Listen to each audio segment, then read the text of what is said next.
আসসালামু আলাইকুম, আমি তন্ময় চৌধুরী চ্যানেল মিরপুর থেকে সবাইকে স্বাগতম জানাচ্ছি। আজকে আসলাম সোবান ভাই সহকারে আমাদের মাস্টার যে ওনাকে একটা গিফট দিতে চ্যানেল মিরপুর পক্ষ থেকে। আচ্ছা সোবান ভাই, আপনার এই গিফটটা দেওয়ার জন্য আপনার অনুভূতিটা কি? আমি চ্যানেল মিরপুরকে ধন্যবাদ। খুব সুন্দর একটা উপহার আছেন আমরা দিতে চাই।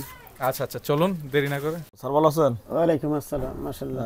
স্যার শরীর স্বাস্থ্য কেমন আছে আপনার? আছে মোটামুটি ভালো, আগের মতোই চলতে পারি না আর কি। আচ্ছা ঠিক আছে, যাক আপনার জন্য আমরা একটা উপহার নিয়ে আসছিলাম। আলহামদুলিল্লাহ। জামাই আর সোবান ভাই দুজন মিলে আমরা একটা উপহার নিয়ে আসছিলাম আপনার জন্য। আচ্ছা মাশাআল্লাহ, আলহামদুলিল্লাহ। আচ্ছা ভালো। চারটা আমার খুব দরকার ছিল, প্রয়োজন ছিল, চলতে পারি না।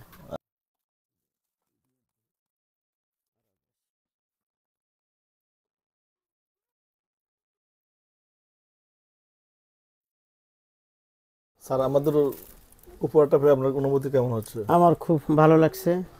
চারটা কেনার মতো সামর্থ্য আমার ছিল না, চারটা পাই আমার খুব উপকার হবে আর আমি চলাফেরা করতে পারবো। আর আমাদের চ্যানেল মিরপুর থেকে আপনি কি যাচ্ছেন? আর চ্যানেল মিরপুর থেকে আমি তাদেরকে ধন্যবাদ জানাই, যারা আমার এখানে আসছে, আমার খোঁজখবর নিচ্ছে, আমার পরিবারের খোঁজখবর নিচ্ছে। আমি তাদের সকলের ধন্যবাদ জানাই।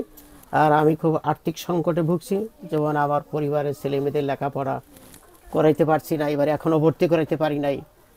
হ্যাঁ, একটু আর্থিক সাহায্য চাচ্ছি। আপনারা এগিয়ে আসুন, আমরা আসছি এমনি গরিব অসহায় মানুষের সাথে কাজ করতেছি। আপনারা যদি আমার সাথে হেল্প করেন তা আমাদের কাজ করতে অনেক সহানুভূতি বাড়বে। আপনারা একটু সহযোগিতা করবেন। আমরা তো আছি, চেষ্টায় আছি, আমাদের গরিব অসহায় নিয়ে আমরা কাজ করতেছি। আর চ্যানেল মিরপুর সাথে সবাই থাকবেন।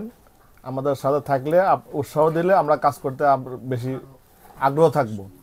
ঠিক আছে, আমরা ছোট্টখাটো উপহার নিয়ে আসছি স্যারের জন্য, স্যার অনেক খুশি হয়েছে। এটাই হলো আমাদের পাওয়া। স্যার খুশি হয়েছে, এটা আমাদের সবচেয়ে পাওয়া। আপনারা আসেন, আমাদের সাথে গিয়ে কাজ করেন, আমাদের সাথে যোগ দেন। গরিব অসহায় যা আছে তাদের জন্য এগিয়ে আসুন। ধন্যবাদ।